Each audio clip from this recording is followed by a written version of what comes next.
we had a square between Sagittarius and Pisces,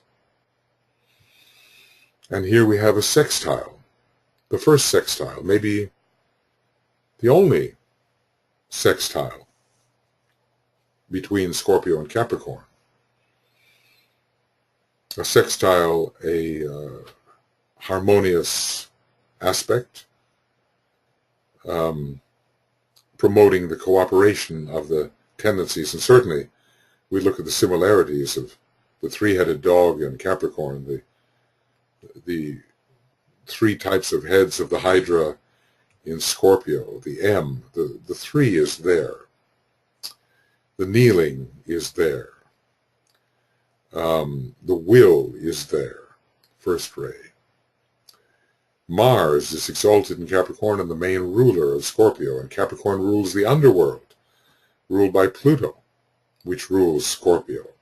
Many connections between these signs meant to catapult the man into the hierarchical life. Is there a Syrian connection? Well, there certainly is with Scorpio. With Capricorn, it has yet to be established. Anyway, a sextile is at work, and this is a harmonious blending of the two qualities. Obviously, we could really produce a monster of selfishness if we combined the earthbound soul and unity of selfishness in Scorpio. This would be a dense man, hardened and dedicated in a one-pointed manner to all that is lowest in his desire nature. Well, that may be the way it begins. In a sense, it didn't really begin that way. We're told that the newly individualized Lemurian was very aware of his solar angel. And there was a possibility, I think, that the laws given by the solar angels could have been adopted, and perhaps much of the descent into ignorance which characterized certain parts of the Lemurian and Atlantean field experience, and even parts of the Aryan experience, could have been avoided if the laws had been upheld. Later we will have the necessary historical perspective to see whether we agree that that was really the case. Okay, but for now, let's get ready to go on to section D,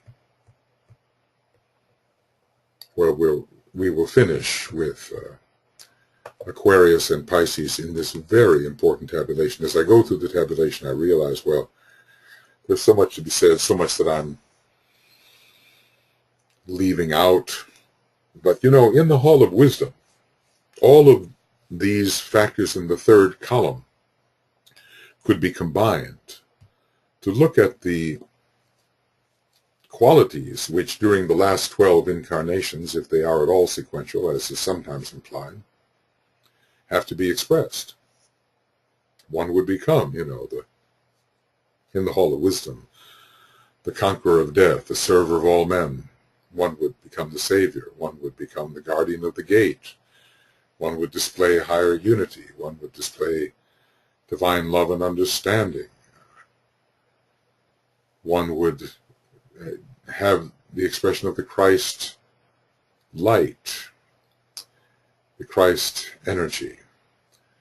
One would realize the one's self. One would see the whole as one. One would serve the one. One would enter into the state of illumined living. One would recognize and work with the plan.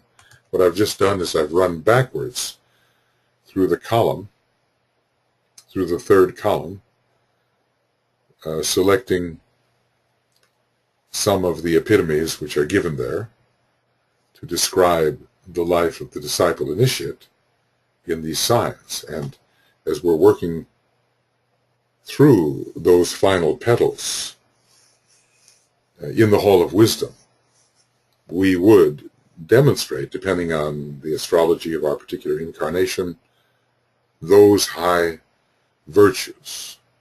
One can look at one's own major astrology and see whether one is now demonstrating these virtues. For instance, if I have Cancer rising in the Sun in Aries, those are two important signs. I would ask myself, am I recognizing the plan and working with the will? Well, to an extent. Do I recognize the whole as one? Is the whole seen as one? Well, to an extent. One has to judge one's achievements according to this final, this final column, because the achievements set forth here are so beautiful, so inspiring, great attractions for us, and we can try to work in such a way that we can truly achieve these things in some measure in our present life. So this is a very orienting tabulation, very helpful, helping us understand these things and aim towards high objectives which we want to become real expressions in our life. Well, I better stop talking, otherwise number 3 is going to go on too long. We're going to get into Esoteric Astrology Adventure, point D. When I come back, I'll do that. Okay, now we are in a position to begin Esoteric Astrology Adventure, 98D, page 333. We have 2 more signs to deal with when considering how human beings at different stages of evolution receive these energies and what it means to them. It always means something different depending upon the condition of the form.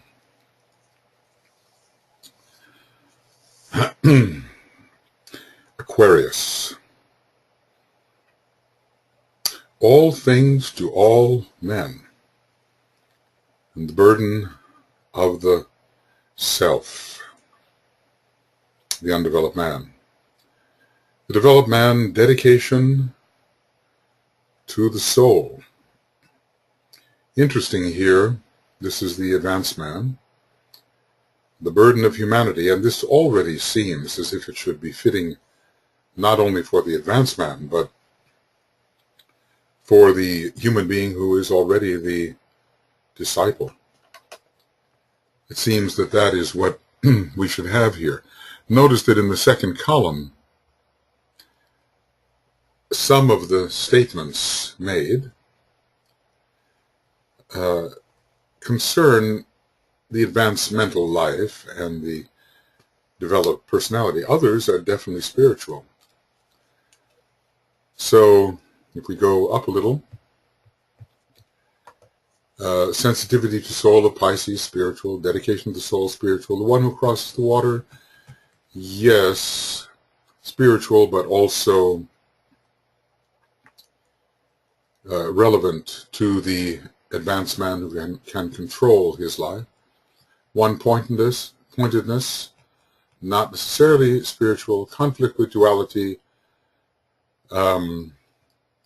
both not spiritual and yet spiritual. The weighing of the opposites, tending towards spiritual. The creative force, tending towards spiritual. The higher self, definitely spiritual. The unit awakens to that which is around, perhaps. It simply may indicate the growing sensitivity of the advanced man. The orientation of I serve my brother, this is spiritual. Aspiration, tending towards spiritual and the light of love, and directed personality effort, not necessarily spiritual. So all of these are not necessarily equal in the degree to which they represent the disciple or the initiate. But dedication to the soul is definitely that which the disciple experiences, and not just the advanced intellectual man, the burden of humanity, and the server of all men, definitely, since it's all human beings, the burden of the world, helping Atlas carry his burden. This definitely relates to the disciple, and even more to the initiate. What is it about this fluid sign, always in motion, which makes it difficult to achieve at first a center of identity? So there is something here that we might call as you desire me. I can be whatever you would like to see me be. I don't have the kind of stable center which allows me to define my identity in a particular and recognizable way so that it does not vary in the presence of everybody. I think it is it is universality on a lower turn of the spiral. Eventually, the person will realize himself to be all others and active, the worker within every unit of life. I am the worker in the work, the one that is. But at first, there is this difficulty of identifying with one's own center and a shaping of oneself according to the way that others may reinforce oneself as you desire me. Aquarius is always carrying a burden. The burden of the self exists when the attention is given to one's own personality. One is always tending to the service of the self. Desire in form is ruler. That's something I should have said, that when it comes to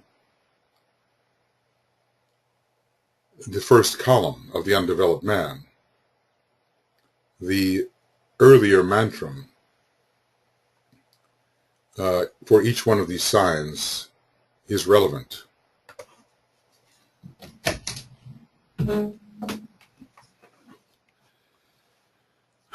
So there is the loss of center, there is eccentricity perhaps, and mutability of identity.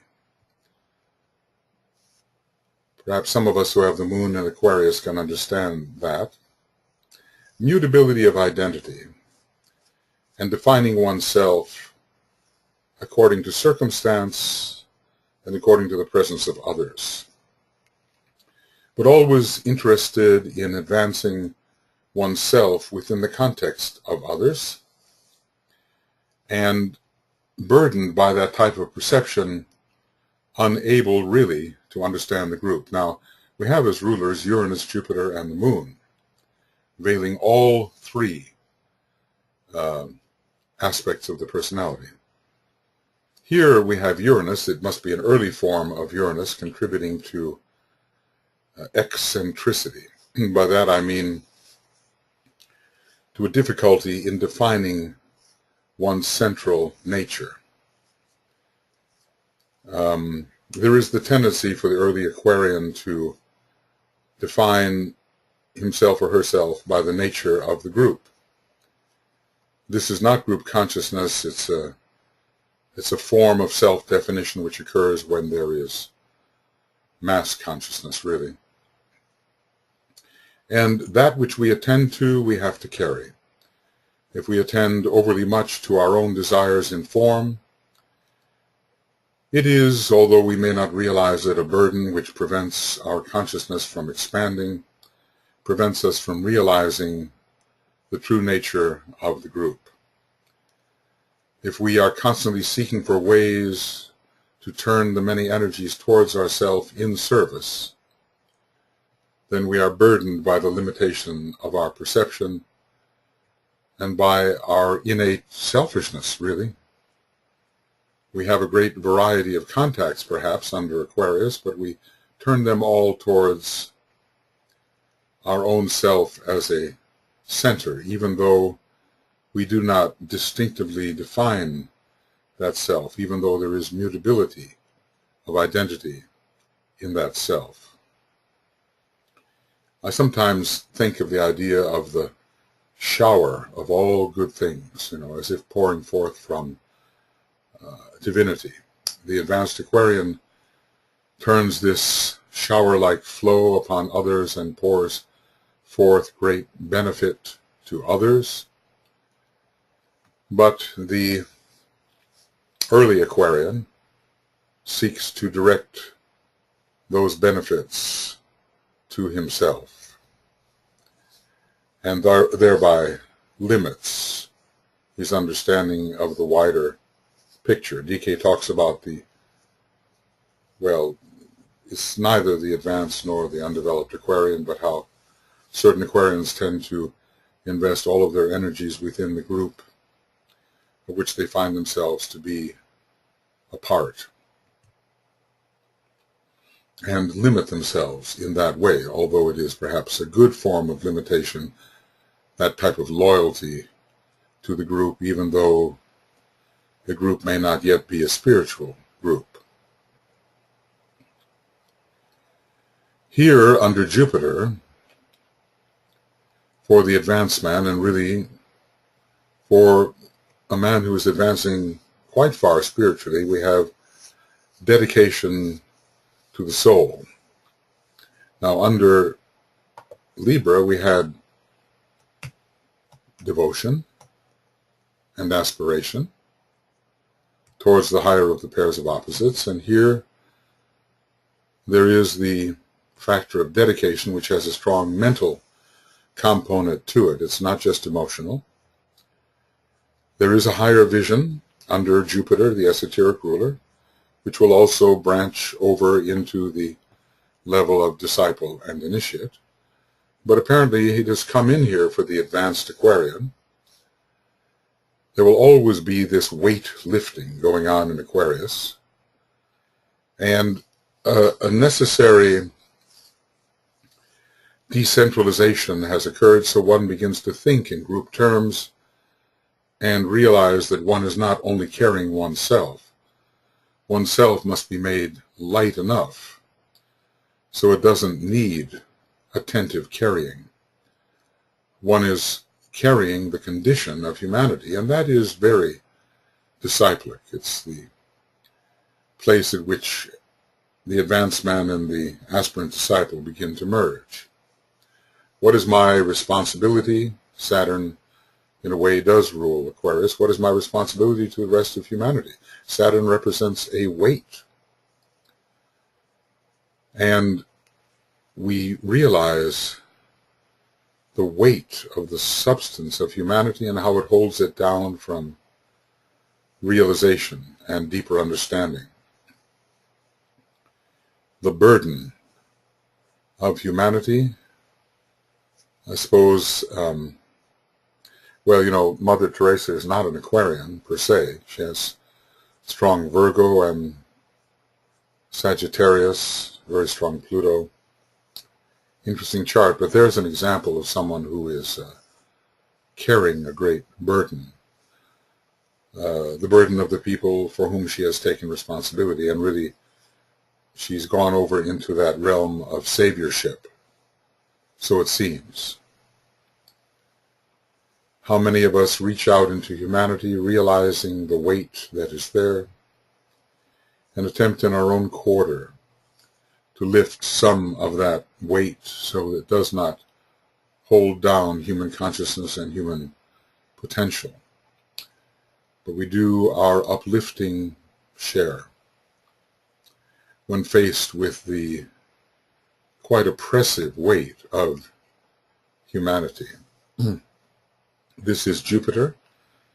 Jupiter is one of the great gaseous giants, and it's always associated with lightness somehow, even though some Jupiterian people reveal a certain gravitas, a certain pomp and ceremony, but yet there's another side of Jupiter which is always uplifting and encouraging. And here, this is the lifting of people into their soul potential in group form.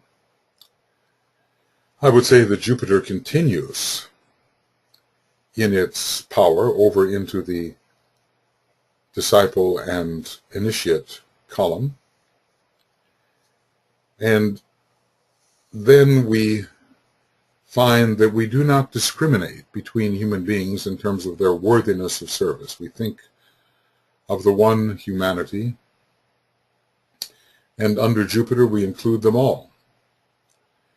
And our purpose under the moon as the hierarchical ruler is to redeem all aspects of the human personality and to expose them to the light which shines on earth across the sea. These are cleansing rays, enlightening rays, uplifting rays.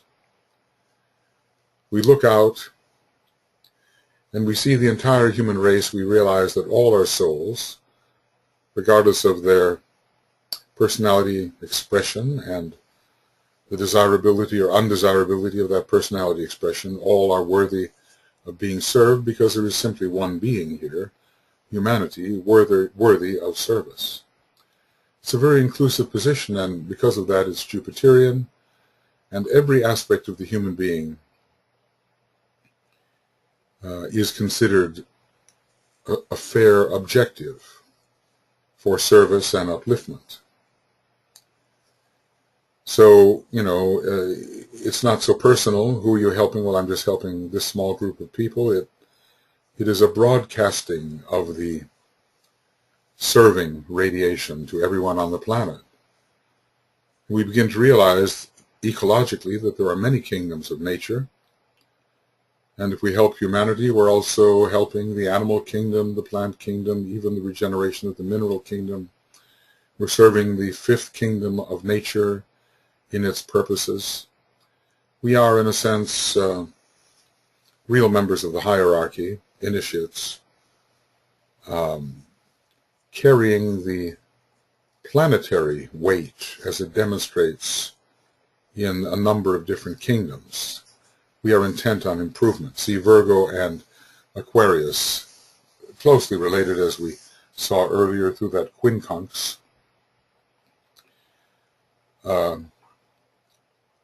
Carry the possibility of improving conditions. In this sense, Uranus applies at all levels as a major ruler of Aquarius. Uranus is one of the veiled planets. The Aquarian tends to have a lot of fifth ray and is very mental. The personality of humanity during the Aquarian age will be the fifth ray. It was the third ray during the Piscean age. The intuitive mind, the fourth ray, will be the mental nature of humanity, and many issues will be solved on the mental plane. But this type of Aquarian has a planetarized consciousness and does not think only in terms of humanity, but ecologically of humanity in relation to all the other kingdoms in relation to humanity, and in relation to the planet as a whole. Global responsibility comes in here with Aquarius, and we will find new disciples emerging and reaching heights of service in this sign because they have a global responsibility in their consciousness. This will lead towards the cleansing, upliftment, irradiation of the three lunar vehicles, towards their etherealization. It's the etherealization of the three vehicles and the fourth elemental, the personality. And it is a universal perspective. To be all things to all men courts the approval of others, a type of identification that says, perhaps without justification, I'm just like you. we're all in this together, and I'm like you, and I'm like you, and I'm like you, but one is not defining what one really is. So there's a superficial sense of selfhood in the person who tries to do everything and tries to be all things to all people. This is the carrying the burden of a uncertain self, and a self that wants to expand. Of course, Jupiter applies. A self that wants to be free of being just one thing. So Uranus applies. Uranus can break through limitation, but there's the sense of seeking what will later become identification, which is to identify with every center. But of course, at first it's superficial because one is, in a way, pretending to have the qualities that others desire. So Uranus is active there, but Uranus is also active as the service of all men. The dedication to the soul is to realize the one family of humanity as one soul, and to realize people more as soul than as personality, and to realize what kind of improvement may be necessary, and to attempt to lift human beings towards the potential improvement. In some ways, Saturn can be involved here too. There's a lot of responsibility taken, and Saturn rules the first decade of Aquarius. All things to all men. Dedication to the soul, realizing people in their soul nature and humanity in its soul nature, and trying to lift the heaviness of the elemental life through the new types of radiatory energy into a condition of soul responsiveness, and then finally the ability to include all human beings, irrespective of who they may be personally. A rather impersonal attitude. Uranus gives this, and Aquarius gives this in general, but it means carrying a still larger burden because the upliftment of all of nature towards supernature is involved. The keynote, Aquarius releases Virgo from her load. We found earlier, let's go there, it's also the quincunx relation, that Virgo hides the light which irradiates the world in Aquarius. It's the Christ light and the universalization of the Christ light. But now Aquarius is helping to release this inner man of God that is coming to birth in Virgo, and the Jupiterian Uranian aspect of Aquarius helps with this release.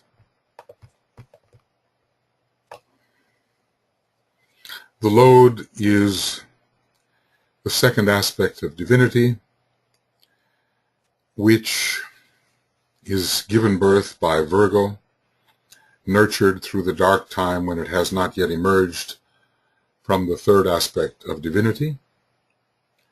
And Aquarius makes it possible to put the emerging Christ energy to best use by distributing it wisely through a form of universal love. It takes a while before this can happen, and the Christ has to be raised into full manhood, but then that Christ consciousness is not just for the few. It is to be widely distributed for the many.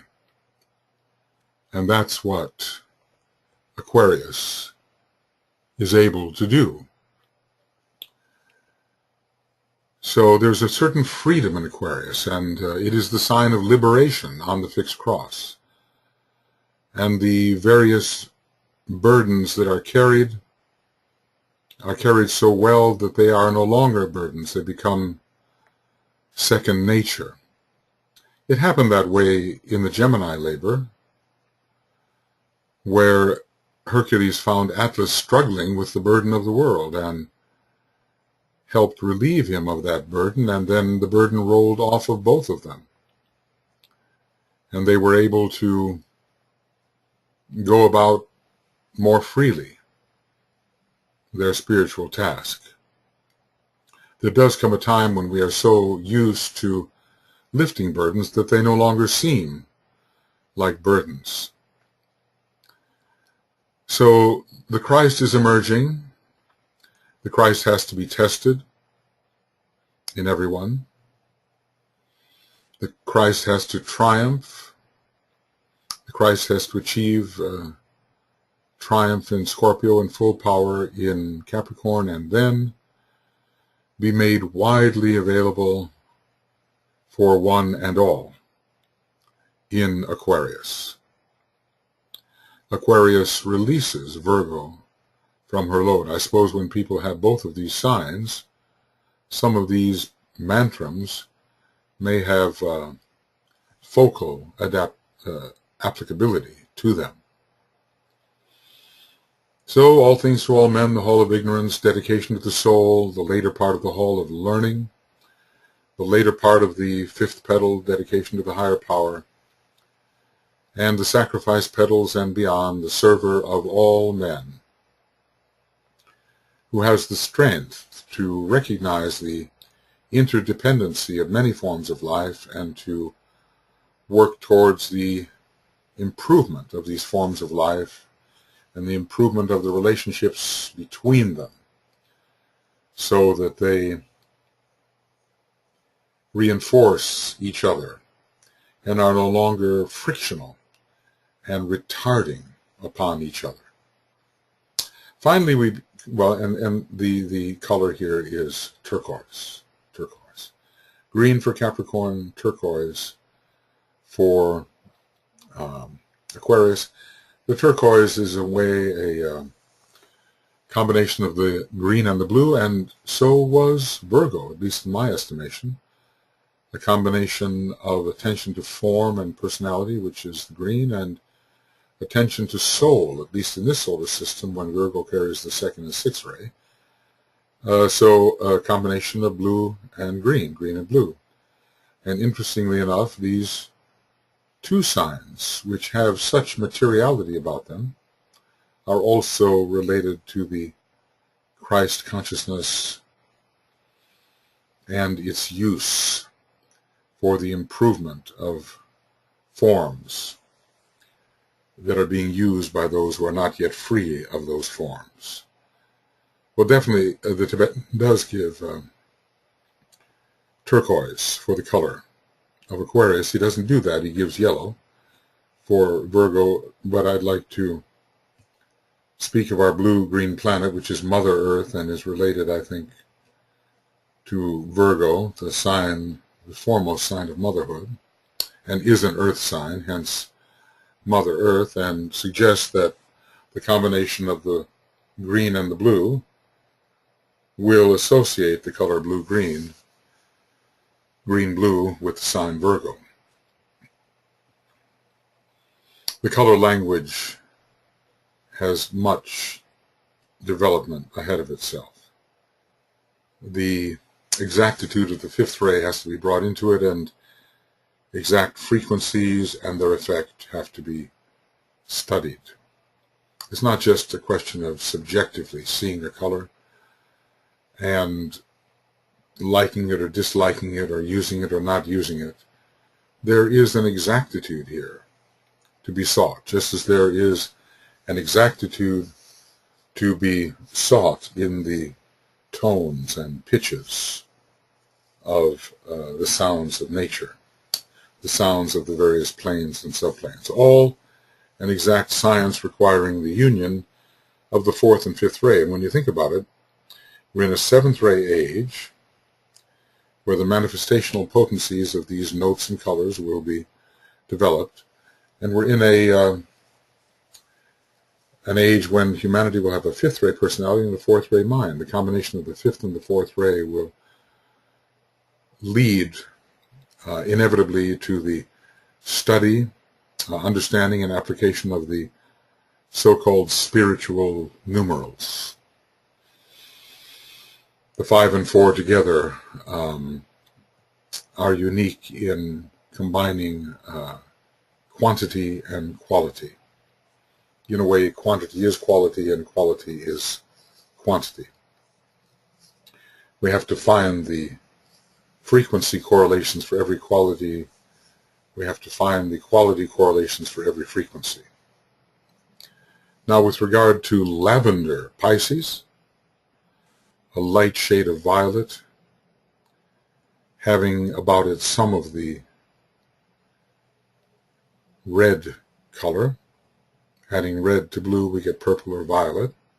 And it is legitimate also to think in terms of the pigments and not only in terms of light. We have, for the undeveloped man, responsiveness to the environment, the medium. Well, Jupiter is the ruler here. Mars generically is the ruler. The moon, in a way, generically is the ruler of this early instinctual undeveloped phase. It's sometimes said that, there were only 8 signs of the zodiac, or 10, or in any case, Aquarius and Pisces were left out. But I think it's that represented an inability to respond to those energies, and especially to the higher aspects of those energies. Repeatedly in Pisces, we have the evolutionary mantra, go forth into matter. I don't think we can assume that the sign was ever inactive, because the fish going forth into the material ocean was occurring constantly, and the very first individual incarnation is associated by the Tibetan with Pisces, whereas the group incarnation of humanity is associated with Cancer. The rulership of Neptune is found in both, though in a special way, in Pisces, and Neptune is the matter, Neptune is the water into which we go forth. Neptune is also the sensitivity of this, perhaps most sensitive of all the signs. So at first we have Jupiter as ruler, but Neptune pervasive, and then sensitivity to soul. It's a bit different from dedication to soul, because there's a firm mental decision, which also enlists the personality aspiration involved in dedication. But sensitivity is a general boundarylessness in which the membrane separating the individual from the environment is very attenuated. And so many things can get through, but eventually it's not just the irrational levels of the astral plane which get through, but actually the higher mental plane reaches, and the impressions upon the astral body are changed. So here is the mediator, or the one who translates in a way that which comes from the soul into the terms of the personality. Pluto is here, but I don't think we can correlate Pluto with sensitivity to soul. It's more that which eliminates the obstructions to sensitivity. Sensitivity is pretty much a lunar, or more exactly a Neptunian virtue. So the one who stands between two worlds and can faithfully transmit the information from one world to another. Then we come to Pluto's rulership again, for the disciple and initiate. And we have, as in the case of the Dalai Lama, Saturn in relation to Pisces, spiritual responsibility, heavy burdens, strong duties requiring selflessness, self-effacement, the realization that things, well, karma must be dealt with, and especially humanity's karma, and the willingness to undertake some share of humanity's karma. We could ask ourselves here again, what share of humanity's karma have I really undertaken? Here we have a climaxing role, not simply the server of all men, but the savior within humanity, the savior of all men, the savior of the planet, depending upon one's status of saviorship. Savior puts everyone else first, and his own individual needs a distant second. He must maintain his instrument, of course, otherwise he cannot help others, and that's where many Pisceans go astray, as they tend to use their sensitivity in ways in which it should not be used. You know, drugs, alcohol, art, which can be good, of course, unless one forgets everything for it, the sex impulse and so forth, escape, in other words. The medium has no great sense of center. The medium, in a way, is an empty house and gives up to different types of obsession. There are different entities which can take over the empty house. If the entities are of a high caliber, then we have intelligent mediumship with which one can cooperate and which is of benefit to humanity. But if there is the low type of entity that obsesses or comes in or possesses, it can be a danger. And the person is compromised by having provided that empty shell, that empty house. So responsiveness is good unless it overwhelms. Now the factor of overwhelm is a Jupiter-Neptune factor. I think tidal waves, in a way, tsunamis are a combination of Jupiter and Neptune, maybe with Martian force. There is a engulfing quality to Jupiter and Neptune together. So if one is too responsive, all of one's capacities to receive and utilize the energies are compromised. The medium is not doing much to really advance his or her development. The medium is having a degree of faith that whatever he or she contacts and whatever comes in is of value, but Pisces so often lacks discrimination. And we have to decide which aspects of environment we want to tune in on and be responsive to. There are certain levels of the astral plane that we are meant to keep out of our consciousness. They are low levels, the 6th and 7th level, which are strongly emotional and also which have precipitations in them which are hellish with respect to the thinking that goes on in the normal religions. The medium can bring those things in too. There has to be a ceiling of the degree of responsiveness. And of course, as intelligence grows on the immutable cross and as the will grows, because it's in a pretty weak condition in Pisces initially, even though it may be very strong. Finally, there will be a selectivity rather than an embracing of all possible influences. Sensitivity to soul, Pluto is involved, but Jupiter continues and Neptune continues, and Pluto eliminates the obstacles found in our aura which prevent such sensitivity, and so we always will, as the mediators, stand between two worlds, the world which is obvious and the world which has to be brought through and translated for the welfare of others. We reach another Pluto stage. We are killing out aspects of the self which prevent us from accepting the responsibility which we recognize as ours. Nothing is left within a scoured aura that will prevent us from upholding our burden and facing our redemptive task with full responsibility.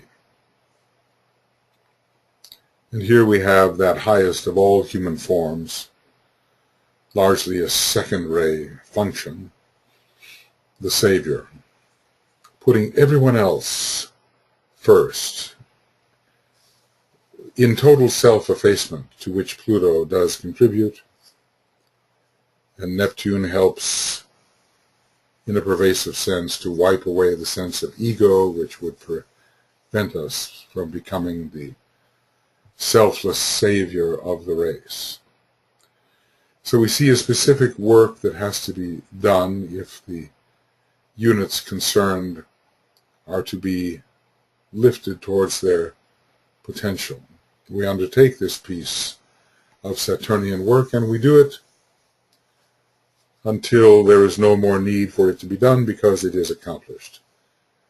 We have put our own needs a very distant second to the area of human life that we seek to salvage, save, redeem.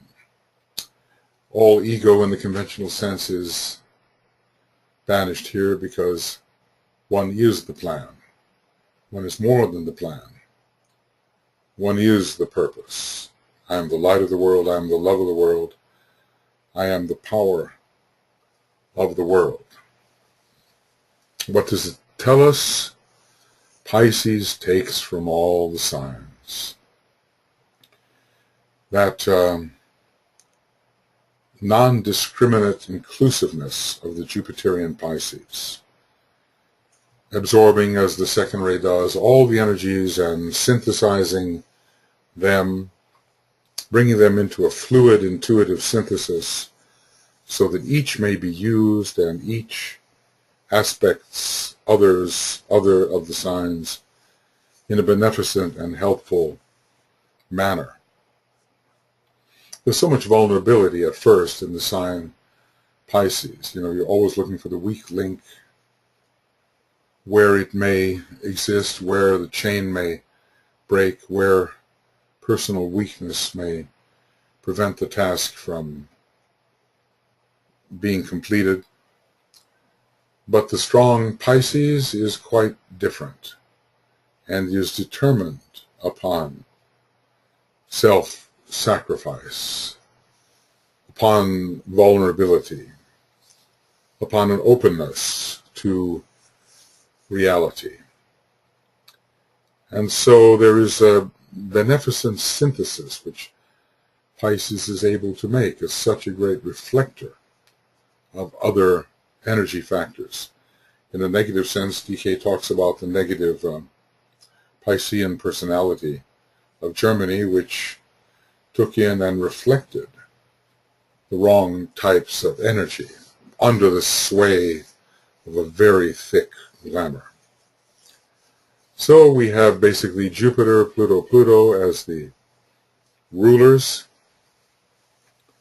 putting to death all obstacles, putting to death under Pluto all factors which hold the consciousness in darkness and which are responsible for the death of consciousness. Later, DK will discuss the true meaning of death and the way of putting death to death. This will be in the 6th of the formulas in discipleship in the New Age. So Jupiter, Pluto with Neptune pervasive, and somewhat like Gemini, standing in a midway position between two opposites and being a faithful, translucent, transparent conduit, an experiential conduit, a being who has experienced so much of the high and the low, and is therefore fit to stand at the center and bring through the higher energy as a mediator. And of course the Savior is bringing through still higher energies which are needed to cleanse and redeem and uplift and reestablish the value of the unit who is in need of salvation. Well,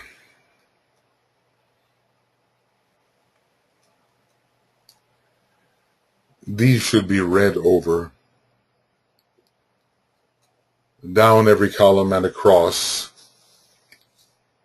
so we see what the liabilities of the unresponsive man are, or should we say the undeveloped man, over responsiveness in this particular case, over diversification in the Aquarian case, and loss of center, excessive concreteness in the Capricornian case, and inability to see subtlety, using oneself as the developmental target in the Sagittarian case, finding the many ways that desire can be fulfilled, the unification of negativity leading to monstrous response in the case of Scorpio, lost in the lower type of amalgamation or love, human love, in the case of Libra, always wanting to unite with the opposite but understanding the opposite in animal terms, stuck within the processes of matter, the mother, and finding escape difficult in the Virgo column for the undeveloped man, being egoistic or egotistical, being a self which is not revealing one's true individuated nature or individualized nature, is in obscurity, and the radiance, uplifting radiance, cannot get through. Isolation and blindness in the case of Cancer, constant instability, and in the midst of that instability always looking for one's own advantage for Gemini.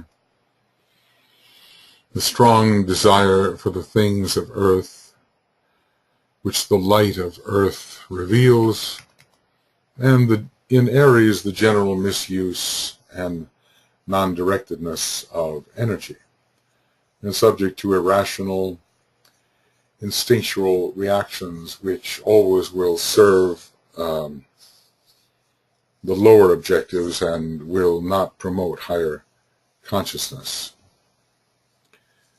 These are ways of looking at the first column for the undeveloped man, for the advanced man who is moving towards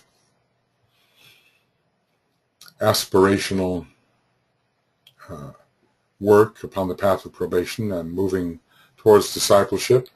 We can finally get those energies together and direct them towards at least personal ends under the impulse of focused desire in Aries. We aspire towards a greater light than the light of the earth. The highest form of aspirational idealism is found in Taurus, so we're lifting our sights in Taurus and aspire towards union in the field of love. That's quite disciplic in a way. The advanced man begins to recognize his brother as of value and has the skill and the flexibility to serve that brother. This will occur after the first reversal of the wheel, the first intended reversal, which is going to occur in the fifth petal. Growing sensitivity and inclusiveness for the Cancerian advanced type, not just stuck in splendid isolation, constantly caring for its own almost integrated nature, but a sensitivity to that which must be included within the environment, that which must be cared for. With the advanced man, the higher self, the higher of the pairs of opposites, begins to be revealed in Leo and consulted for the energy that comes forth in revelation. For the advanced man in Virgo, the creative force under the impulse of soul ideation is brought forward, and one must protect those creations which are externalizing upon our planet magically. One cherishes that which oneself as a soul seeks to create. In the white magical process, creativity is occurring. Will the personality seize upon the ideas that the soul wants to see expressed? And if so, can the soul in incarnation protect those ideas and ideals? With Libra, we've moved away from fiery passion, and we're beginning to, let's see how this would go. We're weighing the value of personality and soul, and we're developing a devotion towards something other than animal human love, a devotion towards our higher self, which we will begin to marry as balance is attained in the, strictly speaking, discipleship and initiatory stage. With Scorpio, there will be a conflict between the dualities, and one will attempt to throw the power of one's decision in the direction of the higher one of the dualities. One fights on behalf of the soul, but one needs a clarified consciousness to do so.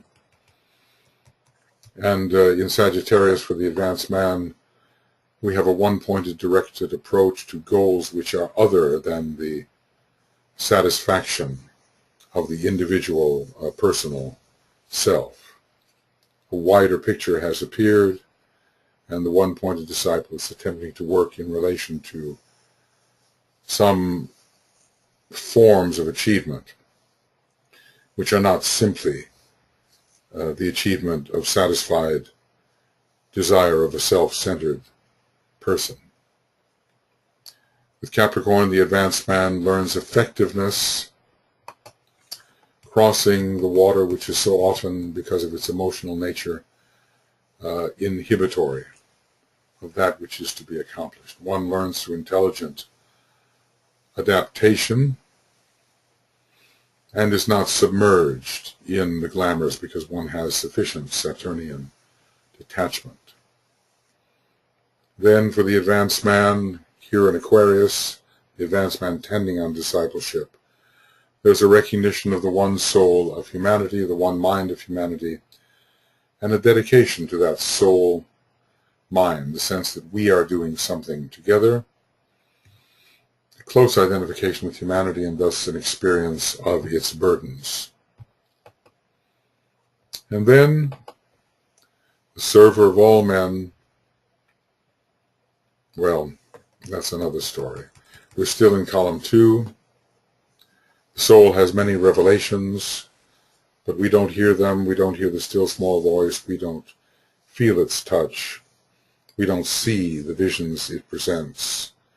But if we're sensitive enough to this inner realm under the Piscean Neptune influence, we will see and hear and touch that which comes from the soul, and then can be the one who presents that which is seen and felt, touched, heard, to humanity as a whole, mediating between a hidden world, hidden from the insensitive, and that world which is very limited because of its sensory limitations. And then we would go into the third column, where the true soul destiny for the disciple and initiate are to be found. The powerful will of Aries, recognizing and working with the plan, illumined living with the fourth ray, art of living, flourishing, keeping all things in balance, and seeing that all forms are essentially light forms and can be reduced to light and liberated into light, as the formula E equals mc squared tells us. Vulcan is very much a planet which liberates light in the mineral kingdom. Finally, in Gemini, we establish right relations with all things and with all beings and kingdoms, and we realize they are included within the one, and it is really the one that we serve, as we serve any particular unit within the one. For Cancer, there is a wholeness that is perceived, and that wholeness continues to expand. It works under Neptune, and it works under the planet of exaltation, Jupiter, always embracing more, and yet feeling intimately related to all that is included in this greater embrace. So there's nothing in the far-flung universe which one does not identify as an externalization of oneself. When it comes to Leo, the type of self appreciated is the one and only self, of which all selves are an integral part. And one loses one's sense of a proprietary center and shares all centers within cosmos as if they were one's own, and indeed they are. When it comes to Virgo, under Jupiter, the Christ activity has emerged in a large way. The light of the world has emerged, and this emergent Christ can go about its further development and can stimulate the growth of the Christ in others through the mediations of Virgo and also through Aquarius, which allows for the Christ principle to irradiate the world. When it comes to Libra in the advanced column of the disciple and the soul,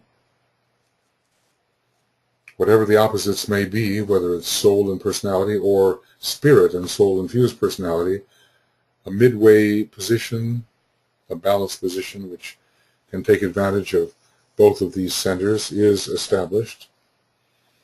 And one relates to all other things not in the heat of unbalanced fiery passion, fire by friction, but one relates through solar fire and even through electric fire, which, when it is applied, shows the oneness of all things apparently related to each other. In Scorpio, from the highest point of view, a triple emerging or triple merging in unity is achieved, and spirit, soul, and body are all experienced together. The person has become the triumphant disciple and is on his way into initiatic life.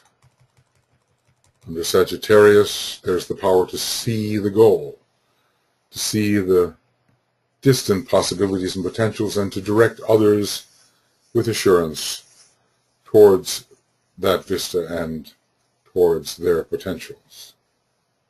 So one can allow others to pass further on the path through keen judgment. Capricorn has great willpower and conquers eventually the need to reincarnate. At the 4th degree, Capricorn is active at all the 5 initiations, we are told, though it is particularly identified with the 3rd. And there is in the light sublime the conquest of negative consciousness, a consciousness which has been submerged, which has somehow been buried and rendered obscure. So consciousness is no longer dead when it attains the vision, the panoramic vision of the mountaintop. It is the will that conquers death. It's an aspect of first-ray will related to the 3rd aspect, which Capricorn transmits, the 3rd ray, and also the 7th ray, part of the 3rd aspect. So that 3rd aspect is no longer allowed to be a veil or a blanket upon consciousness. There's a great clarification in the light of Venus, in the light sublime, to which the subjective sun is added. When it comes to Aquarius, all human beings are considered worthy of service because they are seen as souls. One is dedicated to the soul in others and to the soul in all, and this dedication brings forward the possibility of serving the all of them, and accepting the burden of the entire planet. One becomes a planetary server and is interested in the redemption of the planet through specific methods, skillful methods of intelligent service. And finally, just as the hierarchy does, a great spiritual responsibility is accepted. It will lead to much self-effacement. It will lead to being a person for others, always putting the others first. Ego needs are no longer considered. The ego is dissolved, destroyed under Pluto and dissolved under Neptune, and one is so identified with the condition of others that one accepts spiritual responsibility for their welfare, and one becomes the true savior.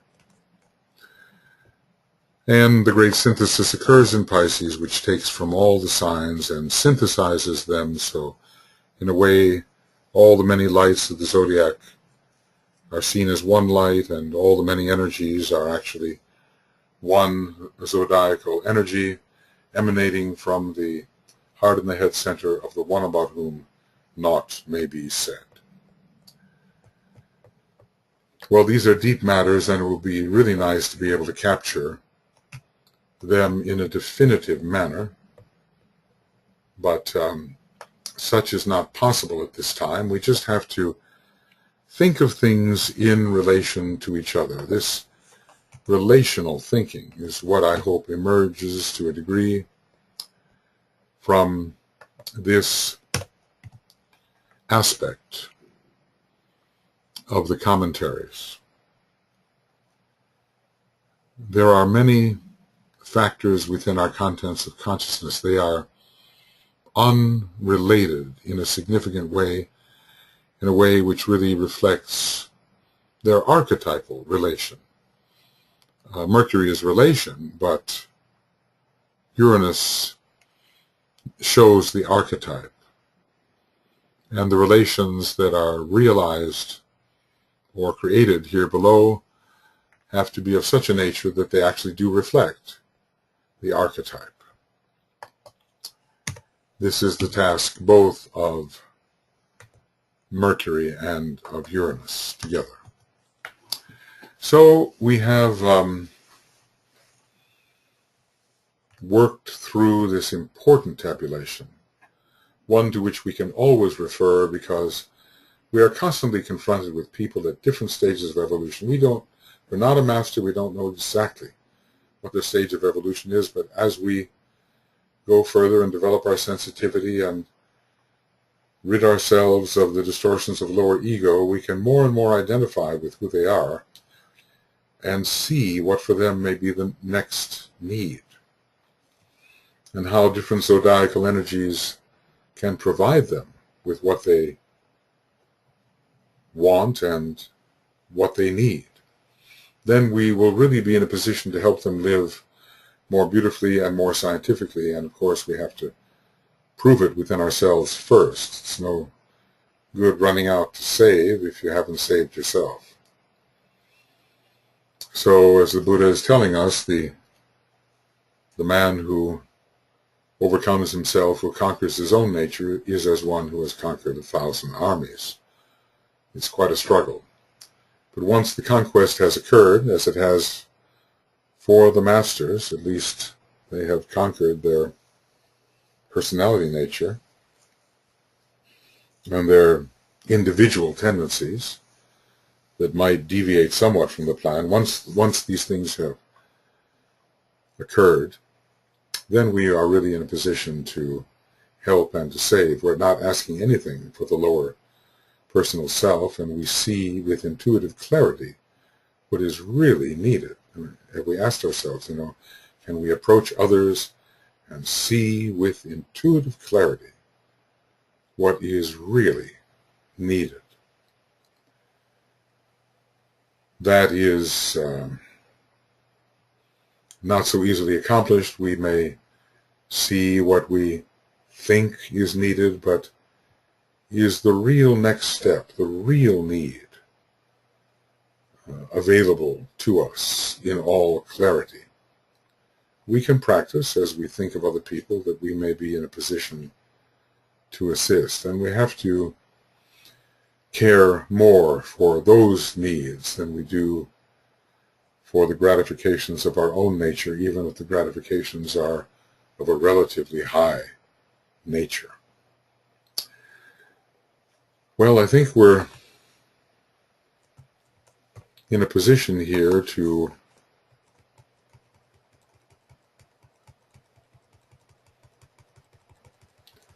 maybe call this particular program to a halt and begin with Esoteric Astrology Adventure 99 after doing some conversion here so this can be made available to you. We can start this process. I realize I am working somewhat in spurts. They seem to come every few months when the desk clears, maybe when there's not a conference and there is not excessive responsibility in other ways for the Federation and program planning and so forth. I'm trying to get this commentary on this book to you. I guess about half of the book has